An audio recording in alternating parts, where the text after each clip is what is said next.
Professeur Witmoulongo, bonjour. Bonjour, cher ami. Vous avez un regard critique sur l'art congolais notamment, vous êtes aussi engagé dans l'écriture. Comment vous définissez personnellement Moufankolo? Un pionnier. Un pionnier, un monument, un phénomène. Je crois que tout cela est résumé dans mon livre. Je crois que c'était d'ailleurs le premier livre sur le théâtre populaire au Congo, c'est le mien, intitulé comme ça. Et je suis le premier à lui avoir consacré la couverture de ce livre, le théâtre populaire au XXe siècle. Le théâtre populaire congolais au XXe siècle. C'est un phénomène parce que quand vous suivez son parcours, vous le voyez partir de l'ébéniste, qu'il était, formé Don Bosco, je pense, si je ne m'abuse pas, à l'époque, et jusqu'à ce monument qui va imposer le théâtre populaire comme le premier théâtre du Congo, alors que pendant longtemps, le théâtre, pour nous, les aliénés, pour nous, fascinés, comme j'aime bien dire, la fascination du maître, le théâtre, c'était ce qu'on appelait le théâtre classique, où vous vous déplaciez en français, avec des règles venues d'outre-mer, mais lui a imposé le théâtre populaire dans le sens où je l'ai signifié dans mon livre.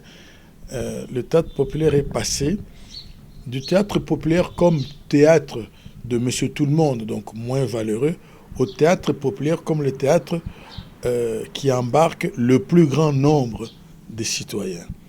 Évidemment, à Kin, on a eu la génération aussi Andele Maboke, Molangia Pembe et les autres. Donc c'était un grand phénomène. C'était un grand amoureux de son art. Il n'a commencé du reste l'art pour l'art, qui est différent d'aujourd'hui. Parce que quand nous l'avions connu, quand nous l'avons suivi, quand nous avions analysé, en fait c'est un artiste de l'art pour l'art. Il n'a commencé à récolter en vérité, du moins dans le Congo moderne, mais dans le Congo belge. Il dépendait quand même, il y avait un programme de l'État belge, du gouvernement provincial, dont le gouvernement katangais, l'État comme on l'appelait à l'époque, où il y avait des subsides et tout le reste. Mais après, dans la Deuxième République, il n'a vécu que pour son art et de temps en temps, de remerciements, comme on le dit bêtement chez nous, c'est au fait de son art qu'il a commencé un peu à en récolter aussi des avantages matériels. On n'entrera pas dans le détail. Donc, c'est un exemple. J'ajouterai aussi que c'est un exemple pour beaucoup de générations qui ont suivi. Je suis heureux parce qu'il il laisse pas un vide, comme nous avons l'habitude de parler. C'est vrai, c'est un géant qui part, mais c'est un géant qui, avant de partir, s'est exercé à former une nouvelle génération. Les gens, certains amis de son âge sont partis même avant lui, mais il a contribué à former la nouvelle génération. Et je ne citerai pas des noms ici pour en oublier d'autres, mais il y a, je crois que la troupe Moufankolo, on dira qu'elle est orpheline, parce que l'ancêtre est parti, mais pas orpheline dans le sens de vide. Il y a une nouvelle génération talentueuse que je connais, et ça, c'est très rare.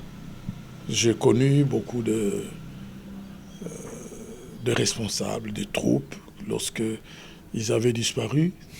La troupe aussi avait disparu. Je ne peux vous donner qu'un exemple que je connais de mon maître. À moi, c'est lui qui m'a formé dans le théâtre, fait Mutombo Bwichi à Kinshasa, avec le théâtre de Malaika.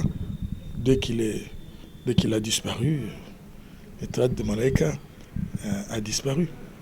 Voilà. Dans votre engagement pour le théâtre, vous êtes l'un de ceux qui ont affirmé ou qui ont soutenu la thèse selon laquelle Moufankolo, c'est le père du théâtre congolais. Qu'est-ce qui vous a fait dire ça?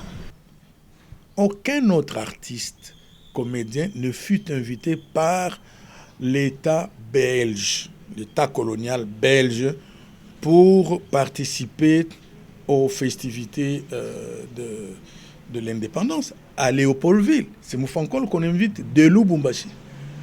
On l'appelle à Bruxelles, dans le cadre de préparatifs de l'indépendance. Il revient, il s'apprête à partir, Kinshasa, Léopoldville, les blocs.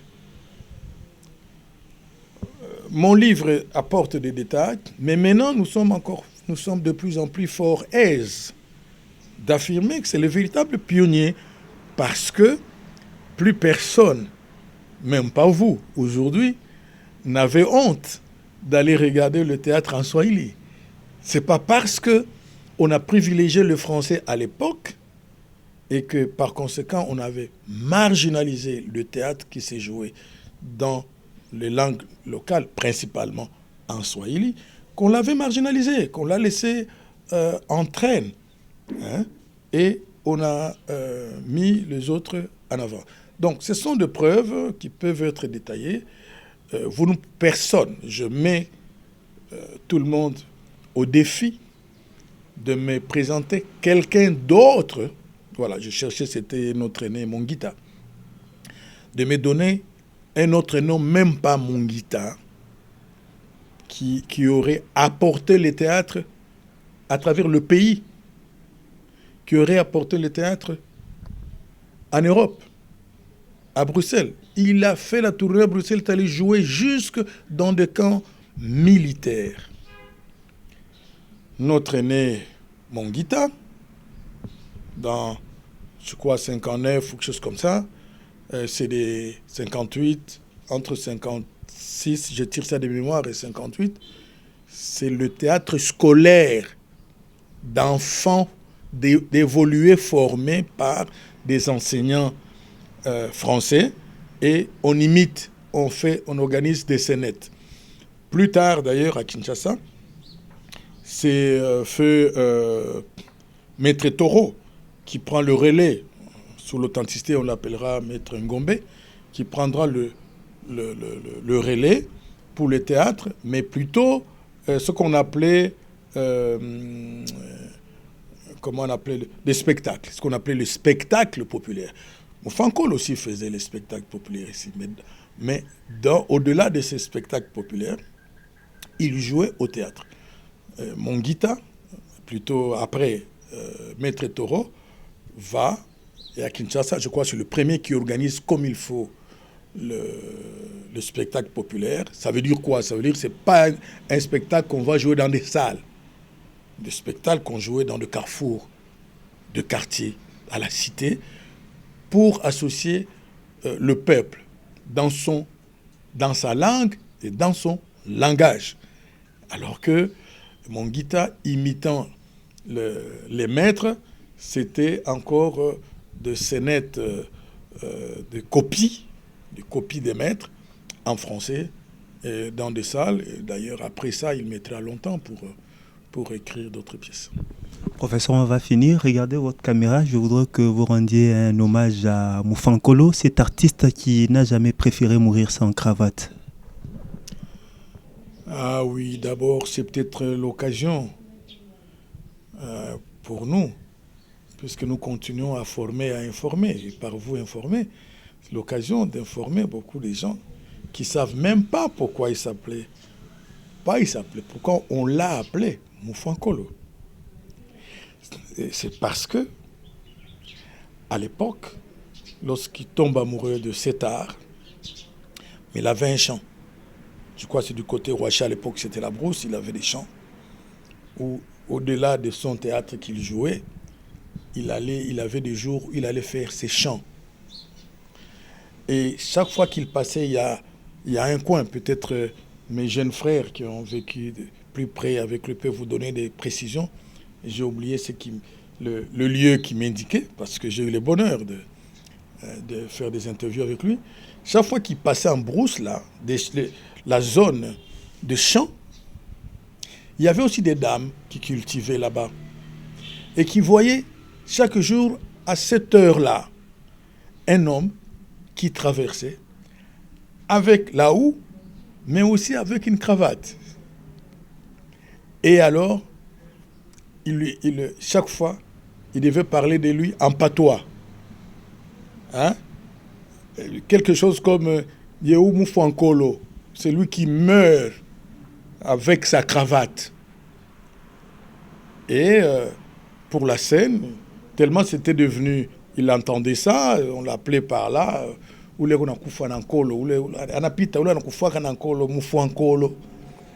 et finalement, lui-même va adopter ça comme nom de scène. Qu'est-ce que je peux dire encore pour lui? Je dis simplement qu'il a droit de se reposer. Moukouboua, tu as droit de te reposer.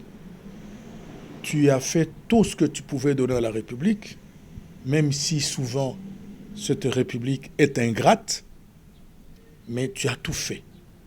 Tu as égayé. Tu as informé. Tu as formé. Tu as sauvé des foyers. Tu as sauvé des liens conjugaux. Tu as éduqué à travers ton art. Et jusque très tard, tu l'as fait. Ensuite, tu as formé tes enfants et même tes petits-enfants à cet art noble. Qu'est-ce qu'il nous reste encore à vous dire? Plutôt à te dire. Parce que les liens qui nous unissaient, c'est passé de formalisme. Qu'est-ce qui me reste encore à te dire? Repose en paix. Continue à fertiliser cet art que tu as tant aimé, cet art que tu as transmis à tes enfants et à tes petits-enfants, de sorte que demain et après-demain, nous ayons encore affaire à d'autres, j'allais dire, Bafouankolo. Professeur Wit Moulongo, merci. C'est moi qui vous remercie.